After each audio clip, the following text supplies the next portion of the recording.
ఇప్పుడు నడిచేది ఏంటిది? జ్ఞానము, ఏఐ అంటున్నారు. ఏంటిది? Artificial intelligence, AI.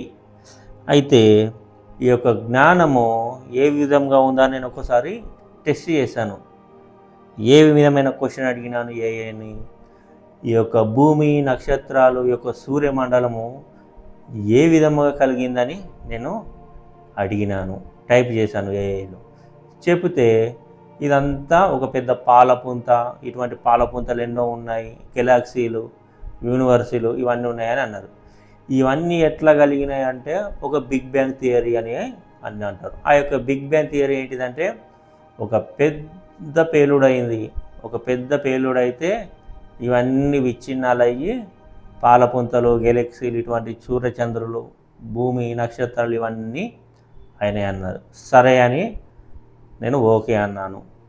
అయితే ఆ యొక్క బిగ్ బ్యాంగ్ ప్రయోగం అయింది కదా, ఆ యొక్క బిగ్ బ్యాంగ్ ద్వారా, ఆ యొక్క పేలుడు ద్వారా ఇవన్నీ వచ్చినాయి. ఆ యొక్క బిగ్ బ్యాంగ్తో కావడానికి ఆ యొక్క మెటీరియల్ ఏం వచ్చిందని అడిగితే పెద్ద వాయువులు, ఏదో వాయువులు అని అడిగింది. వాయువులు, హీలియమో ఏదో వాయువులో అని చెప్పింది.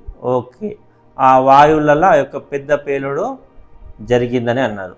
ఓకే, ఆ వాయువులు ఎట్లా వచ్చినాయి అని అడిగినాను. ఆ వాయువులు ఎట్లా వచ్చినాయి అంటే మీరు చాలా డీప్గా అడుగుతున్నారు, దీనికి సమాధానం లేదని చెప్తున్నాను. నేను అట్లా ఎండ్ పాయింట్ దాకా పోయినా. ఒక ఇవి తయారు చేసారు, దాని నుంచి ఇది ఎట్లా వచ్చింది, దీని నుంచి అది ఎట్లా వచ్చిందని ఎండ్ పాయింట్ దాకా అడిగితే మీరు చాలా డీప్గా అడుగుతున్నారు, దీనికి సమాధానము లేదని చెప్తున్నారు. మనుషుల జ్ఞానము పరిమితి వరకే.